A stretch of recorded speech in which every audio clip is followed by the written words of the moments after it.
அண்மைச் செய்தி. கேரள மாநிலம் வயநாடு நிலச்சரிவில் உயிரிழந்தவர்களின் எண்ணிக்கை 246 அதிகரித்துள்ளது. இதுகுறித்த கூடுதல் விவரங்களை செய்தியாளர் சரவணன் வழங்க கேட்கலாம். வணக்கம் சரவணன், பலி எண்ணிக்கை குறித்தான முழு விவரங்களை பதிவு பண்ணலாம். வயநாடு நிலச்சரிவில் சிக்கி உயிரிழந்தவர்களுடைய எண்ணிக்கை தொடர்ந்து அதிகரித்து வருகிறது. 246 பேர் இதுவரை உயிரிழந்திருப்பதாக தெரிவிக்கப்பட்டிருக்கிறது. 1592 பேர் மொத்தமாக மீட்கப்பட்டு 96 முகாம்களில் தங்க வைக்கப்பட்டிருப்பதாக அம்மாநில அரசு தெரிவித்திருக்கக்கூடிய நிலையில் உயிரிழந்தவர்களுடைய சடலங்களை பல்வேறு பகுதியில் இருந்து மீட்டு வருகிறார்கள். அதன்படி இந்த உயிரிழந்தவர்கள் பட்டியல் தயாரிக்கப்பட்டு அடையாளம் காணும் பணி ஒரு பக்கம் நடைபெற்று வருகிறது. தற்போது வரை மேப்பாடி மருத்துவமனையில் உயிரிழந்தவர்களுடைய 117 உடல்கள் அங்கு கொண்டு வந்து வைக்கப்பட்டிருக்கிறது. அது மட்டும் இல்லாமல் பல்வேறு இடங்களில் இருந்து உடல்கள் அங்கு கொண்டு வரப்படுகிறது. அதே போன்று அங்கு அந்த பகுதியில் இயங்கி வந்த கல்வி நிலையங்களை தற்காலிக மருத்துவமனைகளாக மாற்றி இருக்கிறார்கள். ஒரு பாலிடெக்னிக் கல்லூரியை தற்காலிக மருத்துவமனையாக மாற்றி அங்கே சிகிச்சையும் அதே போன்று பல்வேறு பகுதியிலிருந்து கொண்டு வரப்படக்கூடிய உடல்களும் அங்கே வைக்கப்பட்டிருப்பதாக தெரிவித்திருக்கிறார்கள்.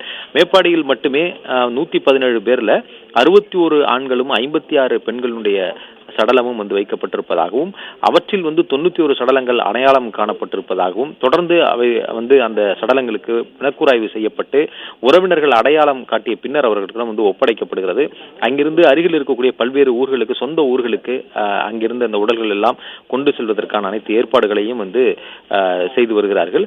அதே போன்று உயிரிழப்புகளுடைய எண்ணிக்கை 246 இருக்கக்கூடிய நிலையில் உடல் பாகங்களை மீட்டு அவற்றையும் கொண்டு குறிப்பாக சாலியாற்றின் கரையோரமாக வெள்ளம் சற்று வடிந்திருக்கக்கூடிய நிலையில கரையோரமாக இந்த பாறைகளிலும் மரக்கிளைகளிலும் சிக்கி இருக்கக்கூடிய உடல் பாகங்களையும் கொண்டு இங்கு மீட்டு வருகிறார்கள். அதே போன்று அங்கிருந்து பல கிலோமீட்டர் தூரம் சாலியாற்றில் அடித்து செல்லப்பட்ட உடல்கள் மொத்தம் 38 உடல்கள்.